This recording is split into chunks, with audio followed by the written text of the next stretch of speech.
সৰবজান অহা শুনি ধৰা পৰিম বুলি হাদৈৰ মুখত পানী নাই। সেই দেখি সৰবজানে জলপান খোৱা ঘৰৰ ওচৰতে হাদৈয়ে থিয় দি বেৰৰ জলঙাই দি জুমি সৰবজানক চাই আছিল। ভয়ত সৰবজানৰ মুখতো পানী নাই। সি দৈ গাখীৰেৰে জলপান বাতি দেখি আপোনা আপুনি কলে, দৈ আজিয়ে খাই ল, কাইলৈ ৰজাই কি কৰে ঠিক নাই।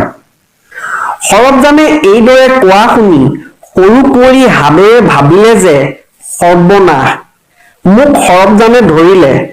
ইয়াকে ভাবি কুঁৱৰীয়ে ওলাই আহি সৰবজানৰ হাতত ধৰি কলে, সৰবজান, মোৰ কথা তুমি নকবা, তোমাক যি লাগে মই তাকেই দিম। সৰবজানৰ তেতিয়া বুজিবলৈ বাকী নাথাকিল যে হাদৈ নামৰ এই ৰাণীয়েই চোৰ। সি গহীনকৈ মাত লগালে, আইছো, আপোনাৰ কথা নকওঁ বাৰু, কিন্তু আপুনি হাড়ডাল এতিয়াই আনি ৰজাৰ হাতনি পেৰাত থৈ দিয়কগৈ। সৰবজানৰ কথামতেই কুঁৱৰীয়ে হাড়ডাল নি তেতিয়াই ৰজাৰ হাতনি পেৰাত থৈ দিলে। পিছদিনা ৰজাই ৰাজসভালৈ সৰবজানক মতাই আনি হাড় কোনে চুৰ কৰি নিছে কব লাগে বুলি কোৱাত সৰবজানে ওলগ জনাই কলে, স্বৰ্গদেউ, বন্দীয়ে কোনেও হাড় চুৰ কৰা মই নাপাওঁ। স্বৰ্গদেউৰ হাতনি পেৰাতে হাড় থকা মোৰ ভাৱ হয়। তেতিয়াই ৰজাই হাতনি পেৰা অনাই মেলি চালে, দেখিলে সঁচা হাড় তাতে আছে। কথাটো দেখি সকলো আচৰিত হল।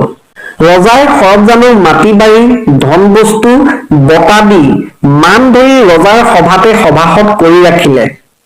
এদিন ৰজাই হাতৰ মুঠিত ফৰিং এটা সুমুৱাই মোৰ হাতৰ মুঠিত কি আছে বুলি সুধিলত ফৰিঙৰ তালুকুটি জিৰ গল।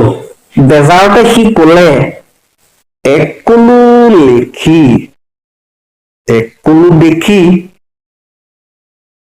দৈ বোলোতে ওলাল হাড়ডাল, এতিয়াহে পৰিল ফৰিঙৰ মৰণকাল।